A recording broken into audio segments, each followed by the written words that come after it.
Welcome to about world YouTube channel. আজ আমরা জানব এমন এক দেশের কথা, যে দেশ শুধুই মানচিত্রে নয়, হৃদয়ের গভীরতায় বসবাস করে। এই দেশ পাহাড়ে ঢাকা, মেঘে মোড়া। নাম তার ভুটান। ভুটান এমন এক রাজ্য, যেখানে নিঃশব্দতাই সবচেয়ে জোরালো ভাষা। সকালের কুয়াশা আর পাইন গাছের ফাঁক দিয়ে উঁকি দেয় সূর্য, যেন প্রতিদিন প্রকৃতি নিজ হাতে আঁকে এক নতুন ছবি। এখানকার গ্রামগুলো যেন প্রকৃতির আঁচলে লুকিয়ে থাকা ছোট ছোট গল্প। কাঠের তৈরি ঘরবাড়ি, প্রার্থনার পতাকায় বাতাসের গান, আর প্রতিটি বাঁকে যেন জীবনের এক নীরব উপলব্ধি লুকিয়ে আছে। ভুটানের শিশুরা মাঠে খেলে, নদীর পাশে বসে পাথর ছোড়ে। তাদের চোখে লুকিয়ে থাকে এক অনবিল সরলতা, যেন তাদের হৃদয়েও সেই পাহাড়ি নদীর মতো স্বচ্ছ, শান্ত আর গভীর। প্রতিটি মঠ, প্রতিটি প্রার্থনাস্থল শুধু ধর্মীয় স্থান নয়, বরং এক একটা অনুভবের কেন্দ্র। বয়সী লামাদের স্তবপাঠ, ধূপের ধোঁয়া আর ঘণ্টার ধ্বনি মিলে সৃষ্টি করে এক অদ্ভুত ধ্যানের পরিবেশ।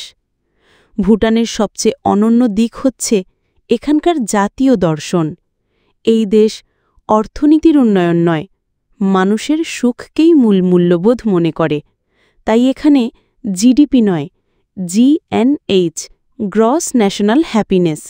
এখানে মানুষ জীবনের প্রতিটি মুহূর্তে ধীরে হাঁটে। কোনো তাড়াহুড়ো নেই, নেই যান্ত্রিক কোলাহল। একটি কাপ চা নিয়ে সকালের আলোয় বসে থাকা কিংবা প্রার্থনার ঘণ্টার শব্দে মনকে স্থির করে তোলা, এ যেন এক নতুন জীবনের পরিচয়। পাহাড়ি পথ ধরে হাঁটতে হাঁটতে আপনি হঠাৎ শুনবেন, দূর থেকে ভেসে আসছে নদীর কলকল শব্দ। কোথাও আবার পাখির ডাক, কিংবা কোনো বৃদ্ধা ভিক্ষু ধীরে ধীরে স্তবপাঠ করছেন। এমন পরিবেশে মন হয়ে যায় নির্জন, গভীর। ভুটানের রান্নাঘরেও আছে পাহাড়ি উষ্ণতা। এমাদাতসি, ঝাল মরিচ আর চিজের অনন্য মিশ্রণ। সাথে আছে লাল ভাত আর ধোঁয়া ওঠা স্যুপ। এখানকার খাবার যেমন সহজ, তেমনি আন্তরিক। এখানে মানুষের মুখে সব সময় থাকে শান্তির হাসি। আপনি তাকালেই বুঝবেন, এরা গরিব নয়, এরা সন্তুষ্ট। এই সন্তুষ্টিই তাদের আত্মা, আর প্রকৃতি তাদের সবচেয়ে ঘনিষ্ঠ বন্ধু। যদি আপনি কখনো ক্লান্ত হন, যদি জীবনের চাপে হারিয়ে ফেলেন নিজের পথ, তবে একবার ভুটান আসুন। এই দেশ আপনাকে শেখাবে কিভাবে নিঃশব্দটাও কথা বলে, কিভাবে ধীরে চলাও এক সৌন্দর্য হতে পারে। পাহাড়ের ওপরে দাঁড়িয়ে যদি আপনি একবার চোখ বন্ধ করেন, বাতাসের মাঝে শোনা যাবে আপনার মনের কথা। পাইন গাছের পাতায় পাতায় যেন বাতাস ফিসফিস করে বলে, বাঁচো, অনুভব করো। এখানকার আকাশ, নদী, পাহাড়, মঠ, শিশু, হাসি, সব মিলিয়ে এটি কেবল একটি দেশ নয়, বরং এক অন্তরাত্মার যাত্রা। ধন্যবাদ আমাদের সঙ্গে থাকার জন্য।